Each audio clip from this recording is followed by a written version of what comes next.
2024 का चुनाव आखिरी चुनाव होगा।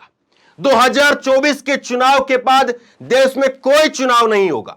2024 के बाद में देश में कोई विपक्षी पार्टी नहीं बचेगी। इस तरह की बातें, इस तरह के बयान, इस तरह के आरोप लगातार आपको गाए बगाए देखने को मिलते होंगे।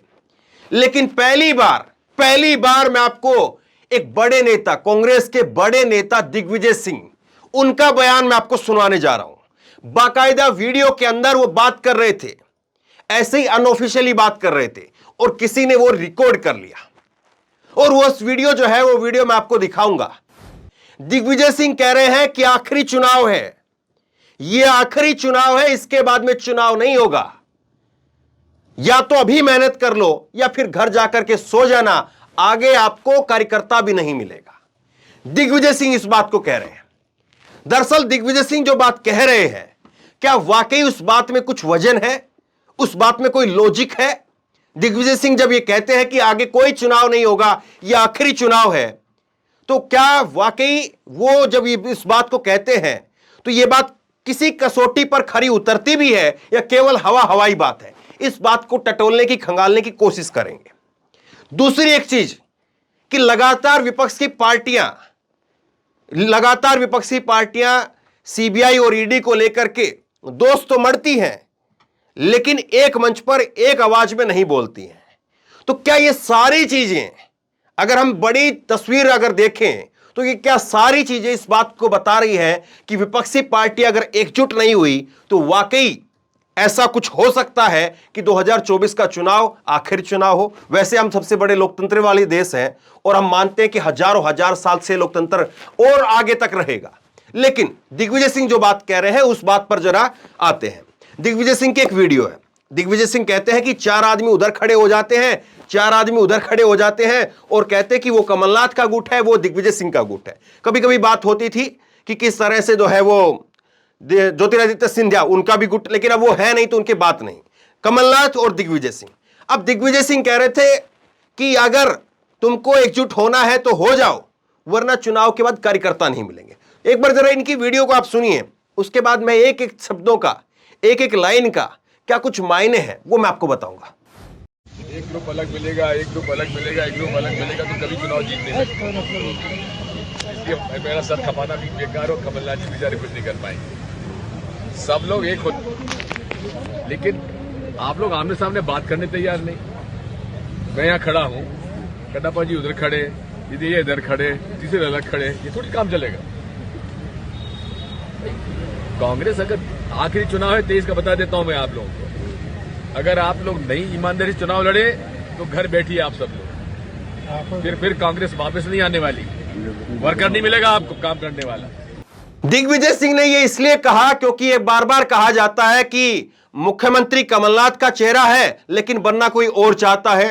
ये इसी तरह से राजस्थान में भी कहा जाता है, इसी तरह से मध्य प्रदेश में भी कहा जाता है और यही बातें ज्योतिरादित्य सिंधिया के नाम को लेकर के कहा जाता है कि उनके लिए मुख्यमंत्री की बात हुई थी लेकिन बना दिया कमलनाथ को। ये सारी बात इस तरह से टटोली कही जाती है। लेकिन दिग्विजय सिंह बड़ी बात कह रहे हैं। दिग्विजय सिंह कह रहे हैं, हालांकि उन्होंने अपने आप को जो है वो अलग कर लिया मुख्यमंत्री की रेस से और सार्वजनिक तौर पर, आधिकारिक तौर पर भी बयान दिया है कि कमलनाथ के नेतृत्व में, कमलनाथ के चेहरे पर ही चुनाव लड़ेंगे। और जो कांग्रेस पार्टी का शीर्ष नेतृत्व है वो भी इस बात को कह रहा है कि दिग्विजय सिंह जो है, दिग्विजय सिंह संगठन की कमान को देखेंगे, संगठन को देखेंगे और जो चुनाव का जो चेहरा रहेगा वो कमलनाथ रहेंगे। लेकिन दिग्विजय सिंह को फिर यह बात क्यों कहनी पड़ी? दरअसल दिग्विजय सिंह जो एक वो बारीक लाइन खींची जाती है, जो लाइन सामने नजर कहीं नहीं आती लेकिन लाइन होती है, वो लाइन ये कि किस तरह से जो है वो एक गुट अलग है, एक गुट अलग है, हम वहां पर जाएंगे, हम यहां पर नहीं आएंगे।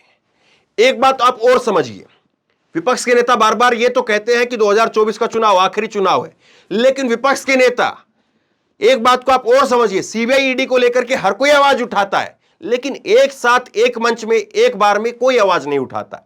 मैं आपको उदाहरण बताता हूं। चिदंबरम जेल गए, मनीष सिसोदिया कुछ नहीं बोले, अरविंद केजरीवाल कुछ नहीं बोले और जो दूसरी पार्टियों के नेता हैं वो नहीं बोले।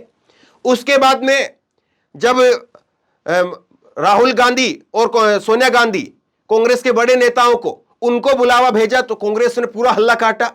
अब मनीष सिसोदिया को जब सीबीआई ने गिरफ्तार किया है तो आम आदमी पार्टी हल्ला काट रही है। और इसी तरह से समाजवादी पार्टी के अखिलेश यादव को आप बुला लीजिए, पूरे अखिलेश यादव की ब्रिगेड, पूरे अखिलेश यादव के कार्यकर्ता आपको उत्तर प्रदेश में सड़कों पर देखने को मिलेंगे।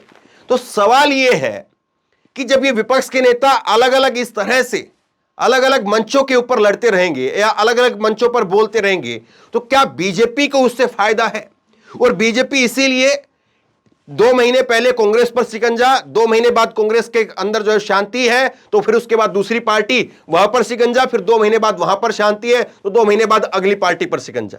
क्या इसी तरह से बीजेपी, हालांकि बीजेपी ऑफिशियली इस बात को नहीं कहेगी, लेकिन जो आंकड़े हैं वो इस बात को कहते हैं कि 95% जो रेड पड़ती है वो विपक्ष के नेताओं के ऊपर पड़ती है। और इसीलिए जो है विपक्ष के अलग अलग नेताओं को, उनकी नब्ज को, उनके अंदर क्या क्या चीजें हैं, वो सारी चीजों को टटोल करके, खंगाल करके, फाइलें बना करके इस पर राजनीतिक पंडित बहुत कुछ लिख चुके हैं।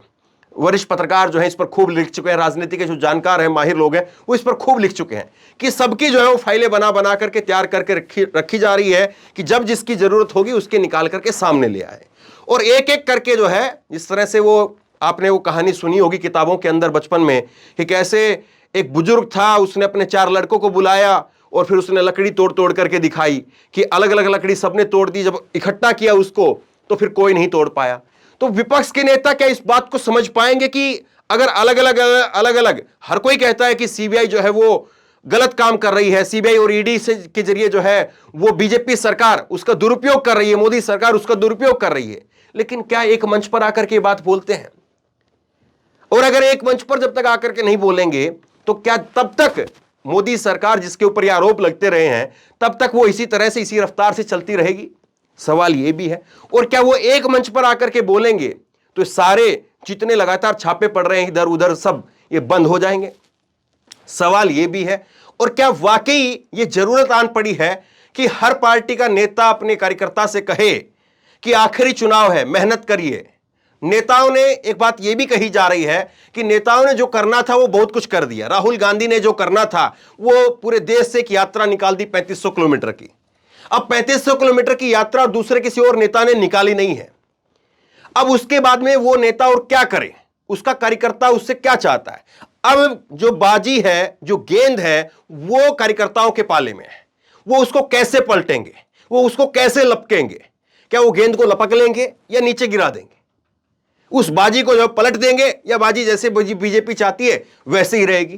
तो ये सारी चीजें हैं और यही सारी चीजें जो है वो लगातार यही सारी चीजें सवाल उठाती है कि क्या वाकई बीजेपी कुछ ऐसा कर पाएगी कि जिस तरह से बीजेपी के ऊपर जो आरोप लगते रहे हैं, क्या वो अपनी छवि को क्लीन कर पाएगी? या उससे पहले विपक्ष के तमाम नेता वो एकजुट हो जाएंगे और एकजुट होकर के विपक्ष के तमाम नेता वो बीजेपी के सामने मुश्किल खड़ी कर देंगे?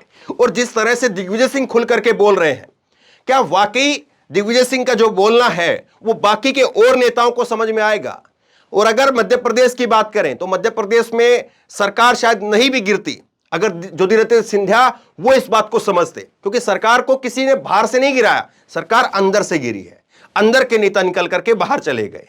अब अगर अंदर के कार्यकर्ता वो कमलनाथ के साथ और दिग्विजय सिंह के साथ अलग अलग ना जाकर के अगर एक साथ चले तो फिर देखिए किस तरह से बात बनेगी। क्योंकि होता यही है कि फला जगह पर फला विधानसभा के अंदर कमलनाथ के गुट को जो है वो सीट मिल गई है, उसको टिकट मिल गई है, तो फला कार्यकर्ता जो है शांत हो जाएंगे, फला कार्यकर्ता जो है वो किसी और की तरफ चले जाएंगे, और फला जगह पर ये हुआ है, फला के कार्यकर्ता इधर हो जाएंगे, और इसीलिए जो है वो पार्टी हार जाएगी।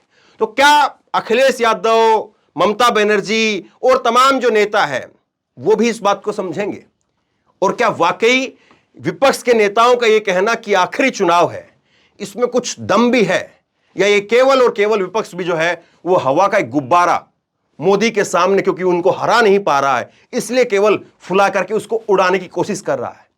आप बताइए, आप क्या सोचते हैं? नीचे कमेंट बॉक्स में अपनी राय जरूर दें। इस वीडियो को खूब शेयर करें और इसी तरह तमाम खबरों के लिए ऑनलाइन न्यूज इंडेक्स सब्सक्राइब करें। साथ में जो बेल आइकन है घंटी उसको जरूर दबाएं ताकि जैसे कोई खबर अपलोड करें उसकी नोटिफिकेशन सबसे पहले आपको मिल सके।